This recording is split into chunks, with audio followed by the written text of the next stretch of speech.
Hey guys! Craving for Singaporean dishes? There's no need to go to Singapore or even to Manila. Dahil dinala na dito sa atin sa Solano. Kaya tara, samahan nyo kami sa pagpunta sa soft opening nila.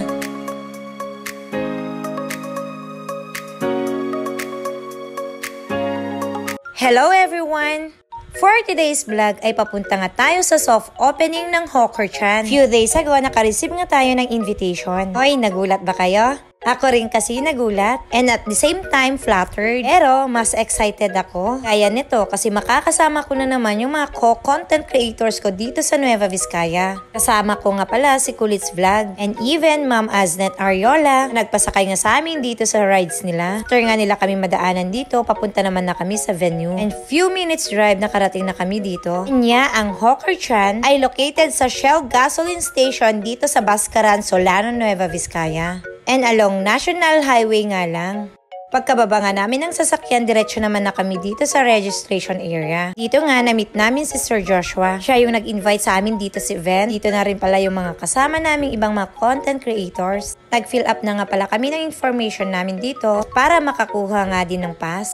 Alam nyo ba guys, first time ko nga ma-invite sa ganitong kalaking event. Kahapon, August 2 nga yung soft opening ng first solo standing Hawker Chan dito sa Nueva Vizcaya. Ito din yung 19 branch nila at nag-iisang branch dito sa Region 2. Yes, dito nga nila nilagay sa Solano, Nueva Vizcaya.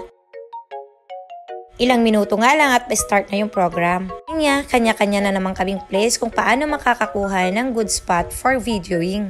Dito sa soft opening nila, sobrang dami nga pala talagang umattend. May mga content creators, may mga media personalities, like yung mga DJs dun sa mga radio stations. And it's really a privilege sa amin na na-invite kami dito sa event na to.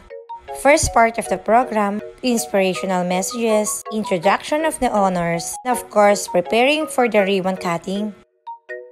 Anya, finally, nakat na yung ribbon. Ibig sabihin, open na yung store nila. And look kung sino yung nakasalo. Ang pretty pearl lang naman namin. And to the honors of Hawker Chan Solano branch, congratulations po. After ng ribbon cutting, pinapasok na rin pala kami. Sa bungad pa nga lang, naaamoy na namin yung mga dishes. At sa entrance, ito nga yung bubungad sa amin. Yung iba't ibang Singaporean dishes. Anyway, short introduction sa store nila. Kaya nung nasabi ko dun sa una, ang Hawker Chan ay isang Singaporean restaurant. Meaning, ang ina-offer nila ay Singaporean cuisine. They are entitled with the world's most famous soya sauce chicken. Nakilala nga sila sa soya sauce chicken nila. At nakareceive pa nga yan ng award. According naman yun sa nabasa ko. Anyway, ito pala yung iba't ibang klase ng food nila dito. Dahil nga first timer ako, and first time ko din makataste ng Singaporean dishes. Honestly, hindi nga talaga ako familiar sa mga food nila. Nakapasok na pala kami dito. Napansin nyo ba yung place? Sobrang cozy at ang ganda nga ng interior design. May nakalagay na palang menu sa kanya-kanyang mga tables. Alam nyo ba, yung oras na to ay sobrang tuwang-tuwa nga ako. Kasi yung influencer na sobrang gusto ko talagang makita ay dumating. It's Hello Navi! Pangarap ko talaga siyang makita. Every time kasi na may event sa Capitol, hindi kami nagpapanagpo. Manila based siya, pero nagulat ako at andito pala siya ngayon sa opening.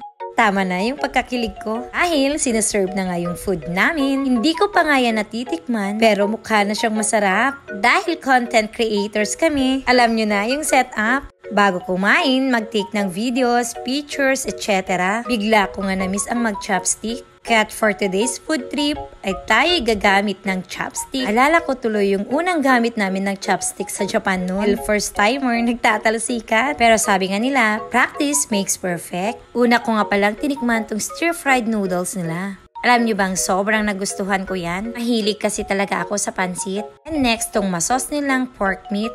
At nasarapan nga din ako dito. Gaya ng sabi ko sa inyo kanina, first time ko ngang makakain ng Singaporean food. Sabi pala ng hipag ko, kaparehas lang pala ng Malaysian food. Pero kahit yun yung sinabi niya, hindi ko pa rin alam yung lasa ng Malaysian. Anyway, yung makadalo ng ganitong event, alam niyo yun, nakakatuwa sa puso. Kaya kahit nahihiya ako, sobrang nag-e-enjoy pa rin naman ako. Hindi lang yan sa food ha, dahil kasama ko din yung content creators dito sa Nueva Vizcaya. Guys, ito pala yung butchi nila na sobrang naging paborito ko na. Hindi kasi siya yung usual na butchi. Mula nung nasa Japan kasi ako ay naging paborito ko yung mga ganyan. Tawag nga nila doon ay mochi. Itong buchi nila dito sa Hokkarchan, sobrang sarap at ang creamy. May feeling kasi in the inside. At yun nga yung pinakamasarap na buchi na natikman ko. Must try talaga dito sa Hokkarchan. Kung gusto nyong matikman yung lasa, syempre pumunta kayo dito. Umikot din pala ako saglit dito at nakita ko nga yung mga kasama ko na sobrang nag-e-enjoy din sa food. Not just the food kasi nag-e-enjoy din sila sa mga kwentuhan. May mga influencer din pala dito na first time ko lang din sila ma-meet. Sobrang nahihiya pa rin ako pero kailangan ko na rin talagang masanay. Kasi malay natin in the near future, mas marami pa akong makikilalang mga bago. At yung mga kilala na din talaga, manifesting! Nagpunta dito pala sa table namin si Sir Joshua. Nag-take ng mga pictures at namigay ng complimentary vouchers. Yung bang pagka-receive ko niyan ay sobrang tuwang-tuwa nga ako. Bago nga kami magkahiwa-hiwalay, biglang humirit tong si Yela. Look, ang ating girl nyo, oh. Nauna na nga rin pala akong umalis dyan sa table namin. Hinahabol ko kasi talaga si Hello Nabi. Mabuti na lang talaga at naabutan ko pa dito. Alam nyo bang super favorite ko siya? Itong moment na to, kilig na kilig talaga ako. Finally, na-meet ko na at nakapicture pa talaga.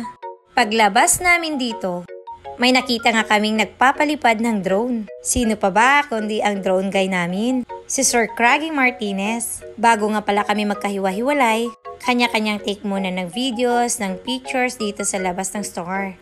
May mga groovy nga din pala kami dyan. Isa lang masasabi ko ngayong araw na to. Busog na at super enjoy talaga. Kaya't kung gusto mo rin mabusog, matikman ang Singaporean dishes, visit Hokkarchan today, August 3, dahil ngayon yung grand opening nila at 10 AM. Maraming salamat sa panonood. Hanggang sa muli!